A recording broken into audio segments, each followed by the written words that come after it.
Good morning, I'm Kelly Diekman, City of Ames Planning and Housing Director, and today I want to talk about a comprehensive plan. The first chapter in Ames Plan 2040 is the growth and land use chapter.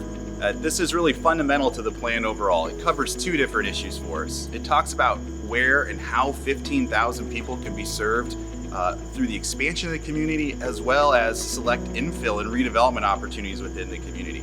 Land use is a little bit different. It talks more about how specific places are developed, what the mix of commercial, housing, employment areas are, and what are the best way to do that. We also deal with the Ames Urban Fringe. That's the 2-mile area around the city where we plan for future growth of the city as well. Growth is one of the fundamental aspects of this plan. We did a very thorough scenario analysis in the beginning of this process.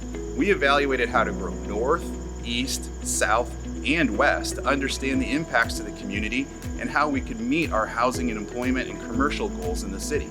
We studied 15,000 people being able to be added to the city in all of these directions. Ultimately, we are able to pick what we call Tier 1 areas. Those are the areas immediately abutting the city that we can serve readily.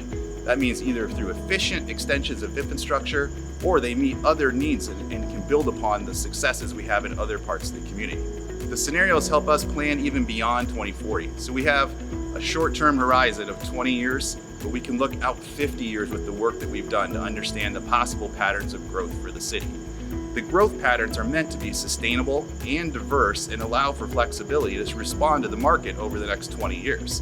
By sustainable, we mean we have density standards, we have efficient access to transportation, we take consideration of the environment into our decisions about how to develop land, we address stormwater, we address wildlife and habitat preservation, and we will in the future work with our city's community-wide climate action plan as well. We have a strong need for housing in the city. We need not only single-family housing, but rental housing as well. And there's a lot of different options within those to meet the different income needs and lifestyle choices of people in the community. We want to be able to expand the city to provide housing, but we also have areas of the community where we think infill housing will be a plus for the community. It lets us redevelop areas that might be lagging behind, gives us new options in the community as well for different housing types you may not have seen in Ames in the past. The land use chapter is really going to be how we get the best places we can with the uses that are best for the city. So we want to establish how the transportation network combines with these uses, how parks and open space integrate into new neighborhoods, how do we help the existing neighborhoods maintain their quality as well.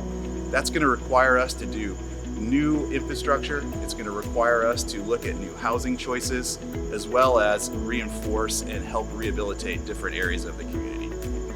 With the growth and land use chapter, we cover both the vision for the city as well as our policies about the specifics of how this is going to work. If you're interested in more information about growth and land use, to see the proposed land use map, please visit our website and find Ames Plan 2040. You can review all of the materials there, and you can also leave comments for us about the plan and the maps.